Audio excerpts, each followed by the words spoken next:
ഇന്ന് ബിനോയ് വിശ്വം പറഞ്ഞത് പ്രാകൃതമായ സംവിധാനം, പ്രാകൃതമായ രീതിയിലാണ് SFIയുടെ പ്രവർത്തനം എന്നുള്ളതാണ്.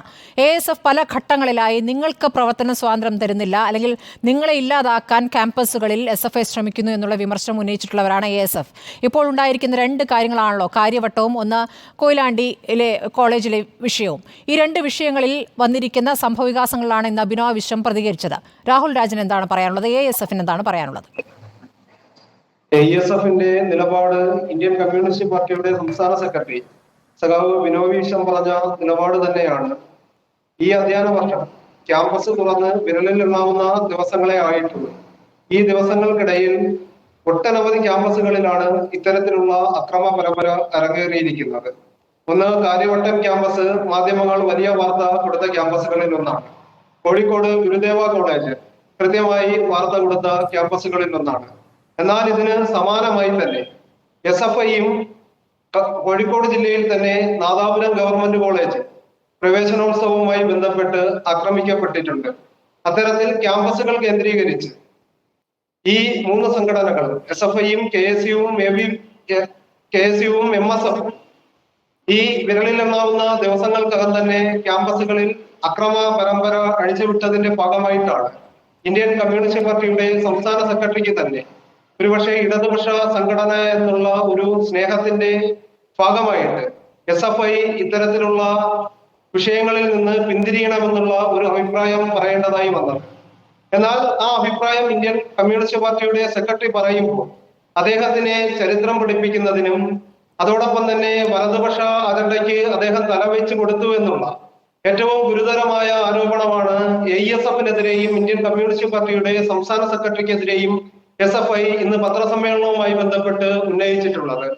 ആദ്യം തന്നെ ASFന് സൂചിപ്പിക്കുവാനുള്ളത്, സഖാവ് ബിനോയ് വിശ്വത്തെ ചരിത്രം പഠിപ്പിക്കുവാൻ SFI വളർന്നിട്ടില്ല എന്നുള്ള ഒരു മാർഗനിർദ്ദേശമാണ്, അല്ലെങ്കിൽ ഒരു അഭിപ്രായമാണ് ഈ ചർച്ചയുമായി ബന്ധപ്പെട്ട് ആദ്യം തന്നെ AISFന് സൂചിപ്പിക്കുവാനുള്ളത്. അടിയന്തരാവസ്ഥ കാലത്തെ ചരിത്രം ഉൾപ്പെടെ പറഞ്ഞുകൊണ്ട് രാഹുൽ രാജ്, അങ്ങനെയല്ല. ചരിത്രം അറിയാത്ത ആളാണ് ബിനോയ് വിശ്വം എന്നുള്ള പരാതിയല്ല SFIക്കുള്ളത്. SFIയെ സംബന്ധിച്ച് മാധ്യമങ്ങളുടെ ഗൂഢാലോചനയിൽ പെടുന്നു, അല്ലെങ്കിൽ മാധ്യമങ്ങളുടെ പ്രചാരവേലയിൽ പെട്ടുപോകുന്നു ബിനോയ് വിശ്വം എന്നുള്ളതാണ്.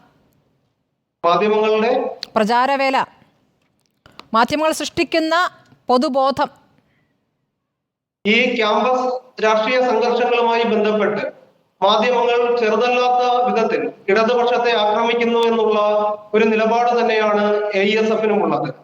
അതിന്റെ ഒട്ടനവധി ഉദാഹരണങ്ങളുണ്ട്. സഖാവ് ധീരജ് SFIയുടെ രക്തസാക്ഷി ഇടുക്കിയിൽ മരണപ്പെടുമ്പോൾ സുധാകരൻ ഇരന്ന് വാങ്ങിയ KPCC പ്രസിഡന്റ് ഇരങ്ങിന്ന് വാങ്ങിയ മരണമാണ് എന്നാണ് ആ SFI നേതാവ് ക്യാമ്പസിൽ കുത്തേറ്റ് മരിക്കുമ്പോൾ പറഞ്ഞിരിക്കുന്നത്. ഈ അധ്യയന വർഷം തന്നെ ഞാൻ ആദ്യം സൂചിപ്പിച്ചു, കോഴിക്കോട് ജില്ലയിൽ SFI ആക്രമിക്കപ്പെട്ടതുമായി ബന്ധപ്പെട്ട് ഒരു പത്രവാർത്തയും ഒരു മാധ്യമത്തിലും വന്നില്ല എന്ന് മനസ്സിലാക്കുന്ന ഒരാളാണ് ഞാൻ.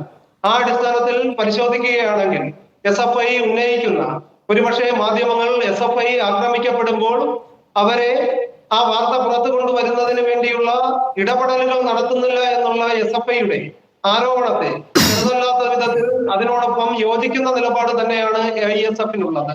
ശരി, ബിനോയ് വിശ്വത്തിന്റെ മുഴുവൻ അഭിപ്രായങ്ങളോടും യോജിക്കുന്നില്ല എന്നുകൂടി താങ്കളുടെ പ്രതികരണത്തിൽ ഞാൻ മനസ്സിലാക്കട്ടെ, അങ്ങനെയാണോ?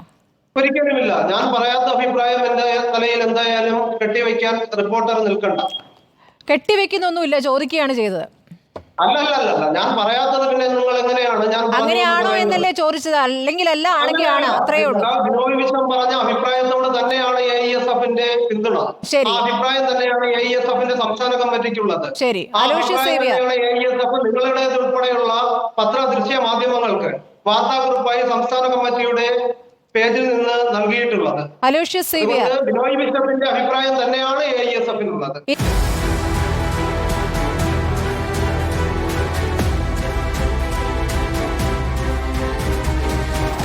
Debate with Smriti Parithikad.